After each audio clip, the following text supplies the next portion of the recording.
I want to call your attention to an amazing video, almost a rant. I'm talking about a bloodbath in real estate with Dion. He actually had to pull over in his car. He was so agitated and upset. He now understands exactly how the real estate market is going to end up in a bloodbath. I thought he did a great job of breaking down all the examples, and I think he is right. I think there is a lot of pain. I think there is a lot of losses. And yes, it will be a bloodbath. So, Dion, let's break it down. Share with my channel your epic rant on where the pain is coming. So, we've called a real estate crash in transactions. We've all been right 3 years straight, probably even longer than that. Yep. And it made me a little sad. I started the video with it. This sucks. I'm going to join the Crash Bros. I'm making an actual crash video where I believe the data. Yeah, so it's not a whatever you call that clickbait. It's not clickbait because and I've kind of made the clickbait video for 3 years. Every year, once a year, I make a video that says real estate crash 2022, real estate crash 2023, and then I go into all the reasons why residential is not going to have a crash.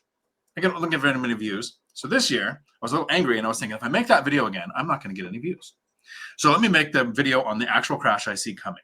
And again, I use crash in value, in price. And not, I'm predicting it happening in 2025. It has happened in 2023, 2024. It's going to continue in 2025. And we have proven data for this. And a crash is when things go for up to 20% or more less than what they sold for, right? So not a reduction in wish price and not the real estate crash of 2008. The largest market-wide thing we've seen from the 52-year spreadsheet is 8.9% drop in 1 year. But this is, in 2007, we had 51% adjustable rate mortgages. Yeah.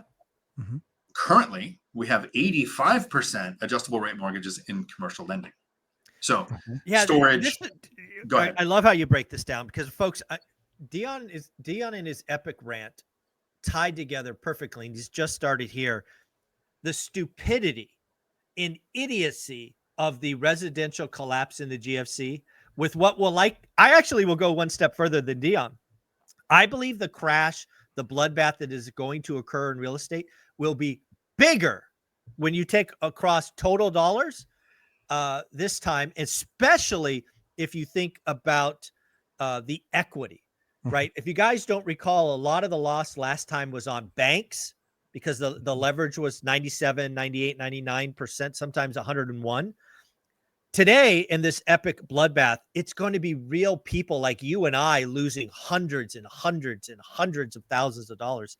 The banks will be hurt, no doubt, but equity is going to be wiped out. So you have a lot of commercial lending often has adjustable rate loans. And for 40 years, we had slightly downtrending interest rates. Correct. But here's where the perfect storm comes in. In 2020 and early 2021, we had a zero Fed rate. We had residential loans in the 3%. We had commercial loans in the 4%. That's doubled. And we have loan maturity coming.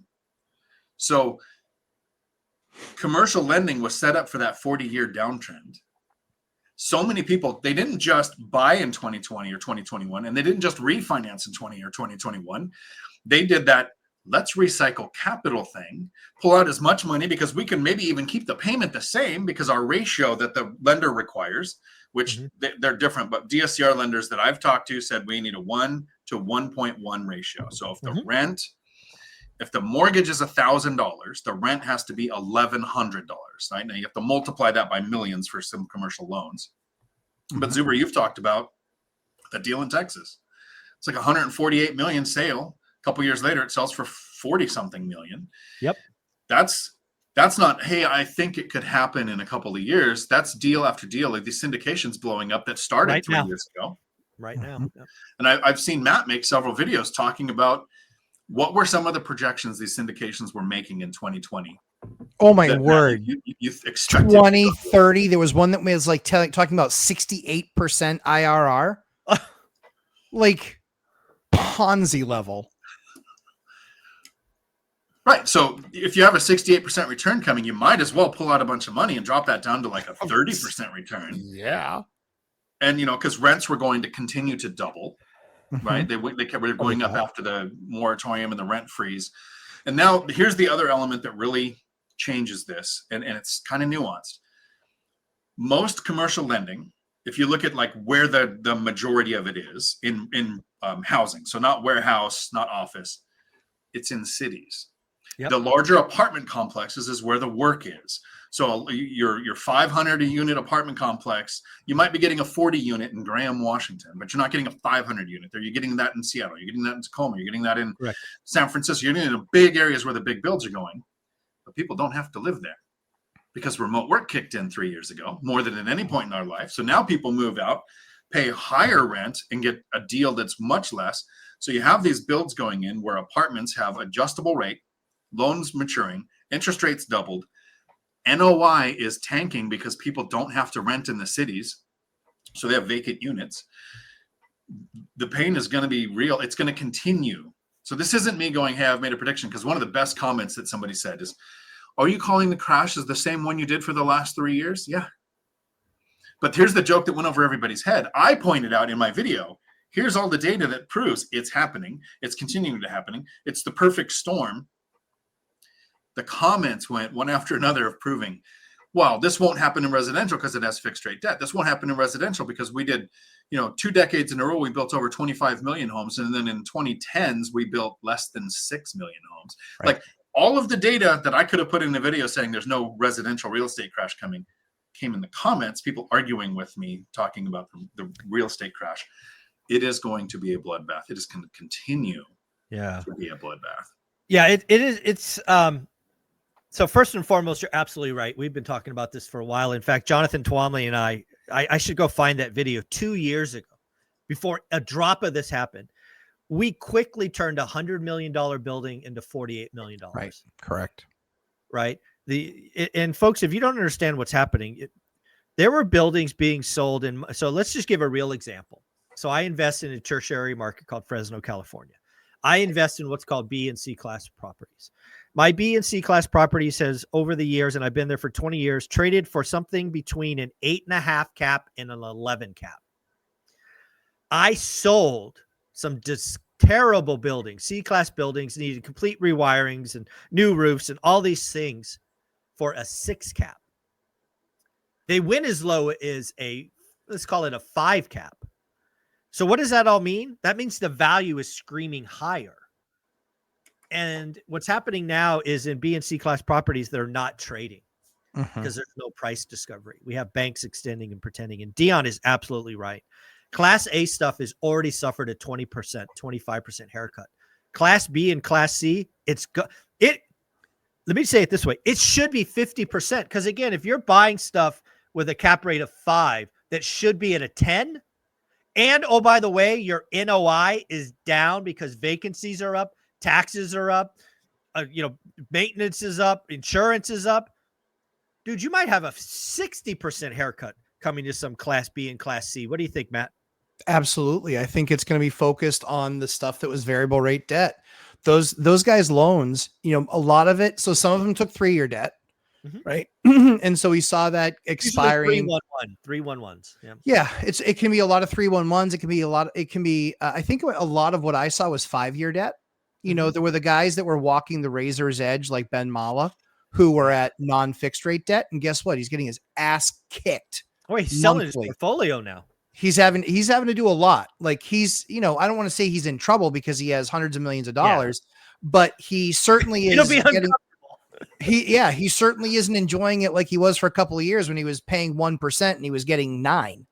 Right. But then he used that to expand, but then he expanded into other assets at kind of the same type of bad valuation. So I think what's going to come of it is, I think that, you never find that companies or people or businesses are repurposing assets when that market is healthy. And we're seeing the highest repurposing of office and commercial real estate, turning it into residential that we've ever seen in the history of mankind. Well, let me ask you this one question, because we're a little short on time, but I wanted to ask you guys this. So It is so bad in commercial real estate now. And again, I think going to get worse. And let me be clear, should get worse. I've always believed that if you do a bad deal, you should suffer pain. I hate the idea of bailouts. I've actually read 2 or 3 different articles in the last 48 hours that went something like this. The commercial real estate market is about to blow up. But great news, folks. We've got Trump in the presidency, and Trump's a real estate guy, and Trump's going to bail us out. I hope he doesn't. I don't not want it. I hope not. I hope he goes, hey, you morons did a bad deal. You should pay. But no joke. I've read at least 3 articles. Basically, I think it's syndicators hoping for a Hail Mary. I do not want these idiots and assholes bailed out. If the deal's bad, the deal's bad. Let it retrade. Let it all reset and go from there. Dion, what do you think?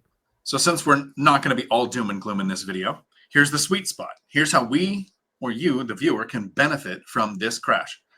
And I agree, they shouldn't be bailed out. I think Trump, having filed bankruptcy so many times, knows that there's a system in place to protect the people so that we don't have a debtor's prison. We have, you lost everything, go start over. Do it again. Yeah. The people who bought a bad deal, who bought in. Now, the thing that I don't like is adjustable rate debt, loan reevaluations periods, values being based on net operating income. I like residential real estate. So there is an element of commercial real estate where there's a couple of lenders, Convoy Home Loans, Velocity Mortgage, where they offer fixed rate debt on up to 10 units. Now, sometimes it might be more, sometimes it might be less, depending on lending fear. So you have to check in what's going currently. So I would set up your search for 6, 8, 10 unit places. Yes. That bought or refinanced out their money in 2020 or 2021. The rates are readjusting. They're going to have to sell at a loss. The bank's going to take it and say, okay, we're going to take a loss as the bank, but we need to find a buyer. So you buy it at a lower amount where you can afford to do it at the higher interest rate. The owner can't refinance because the bank won't go, we'll let you refinance at a higher rate. We'll just knock $500,000 off the value so you can do that. No, but a new buyer can get that deal. So look for the deals that are small enough to get fixed rate debt. But this is where you can 1031. This is where you can take your down payment. This is where you can get into fixed rate debt on an asset that is currently in trouble. Yeah, let me just wrap that up before we go back to Matt, because I want people to realize this is exactly the strategy I talked about in One Rental at a Time, my first book, where we went from 8 houses to 80 units. I think the biggest thing we bought back then was 18. But you definitely, I love this strategy. Again, think about 1031ing out of a house into a 5-unit, which is exactly the first thing I did. And we still own that today.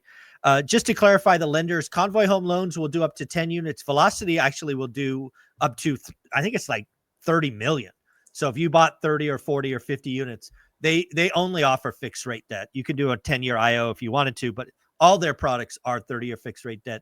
They don't have a unit size. It's a valuation size, just so you know. But yeah, Matt, what do you think about this 1031ing and looking at 5 to 40 units? What do you think? I like it so much that I've done it twice this year already, and I'm doing it a third. There's money to get into these assets. Like, I mean, that's the crazy thing about it is that there's still assets out there. You can wait and find the deals. If I found 10 deals tomorrow, I couldn't do them anyway. Yeah. But we've deployed a lot of different strategies into getting us deal flow outside of the MLS that give us the opportunity to just see more deals. And at the end of the day, drink Dion. I said that on purpose. But at the end of the day, what it allows for us to do is the more deals you see, the better you can fine tune your skills in understanding deals and structures. But a lot of times when you're finding deals off the MLS, you can get a better shot at seller financing or because they haven't really thought about selling. You're kind of like taking the thorn from their paw, and you can help them down that path. My best deals out of my last 5 deals, 2 were MLS and 3 were off market. Mm-hmm. And on 2 of the 3 deals that I did off market, I got seller financing. The other 2 were conventional. Now I've got this property that's going to sell. I think we closed just after the first, and there's going to be about $250,000 there, which gives me about $1 million worth of buying power. Yeah. We'll see how I deploy it. We'll see if I do a double close and I go buy something for 400, which is the strike price of the property that I'm selling. or if I use that 250 that's going to be sitting there to buy $1 million asset. Because if I do a double close, I can basically take $300,000 out and put it in my pocket anyway, which I kind of like that idea. So yeah. At the end of the day, folks, I've been trying to say this for a couple of years. There's going to be tremendous opportunities. I think the pain will be worse than the Great Recession, but I also think the opportunity will be bigger if you're prepared. I think that opportunity is in the 5 to 40 units. And clearly there is some word that I can say that makes Dion drink, and I haven't caught onto it yet. So I was going to close out where you can find us. You can find me right here on YouTube, where I have to restock my vodka for these Three Amigos, and because I start watching the Lumberjack Landlords Thursdays at 6 p.m. Pacific, and every time the phrase "at the end of the day" is used, I have face planted at the end of one of his live streams. So it's true. All right. There we go. At the Such end of the day, that's right. Cheers. Can't drink all day unless you start early. There you go. There you go. Matt, let's wrap us up. Closing thoughts. Bring it home. It's just like anything. In every market, there's opportunity. In your market, you have to find that opportunity. There is an asset that is undervalued right now. There is an asset that you can track down and find that you can execute on. You just have to figure out, is it single family, small multifamily? Is it 5 to 10 units? Is it 20 units? Is it even commercial real estate? Start to learn and look to understand some of these units. For me, we still believe that pocket is going to be in 1031ing out of our single families and going into small multi if we can find it. But if not, we'll get into a more risky asset with a whole lot more upside because we have the ability to carry it. So yeah, I really look forward to repeating what was in my first book, where we went from 8 to 80. Yeah. I've been calling this for 2.5 years now. It feels like it's like right there. It's right on the edge. It's coming. I think Trump's going to help deliver it for you. I think he's going to deliver the pain that he was talking about. Yeah. And to your point, I really don't see Trump bailing these guys out. To your point, I don't either. He's declared bankruptcy. It's a tool. I don't want to. I stop these bailouts. If you did a bad deal, you're supposed to lose. Those are the rules of the road. Correct. Guys, you're amazing. Take care.